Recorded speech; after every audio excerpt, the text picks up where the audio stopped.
CM గారు ఎంత నిస్సిగ్గుగా అబద్ధాలు చెప్తున్నారో ఈ నియోజకవర్గాల్లో గాలిలో గెలిచిన గాలినా కొడుకులందరూ ఎమ్మెల్యేలు అదే చెప్తా ఉండారు.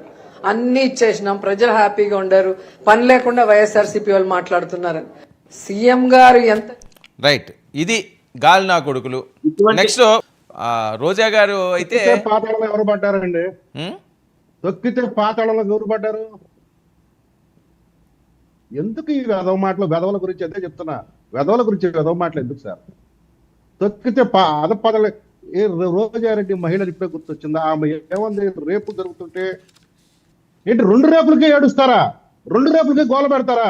ఎవడన్నా దమ్మున్న మగడున్నాడు నన్ను రేపు చేయడానికి? సవాల్ విసిరింది ఎవరు? మంత్రి హోదాలో. ఇక తల్లి షెల్లి గురించి మాట్లాడద్దు అంటున్నారు, చాలా ఘనంగా మాట్లాడుతున్నారు. సిగ్గు శరము సంస్కారము లేకుండా చిన్న పిల్లల సభలో పెళ్లిళ్ళ గురించి మాట్లాడు సన్నాసి ఎవడు? ఆ సన్నాసి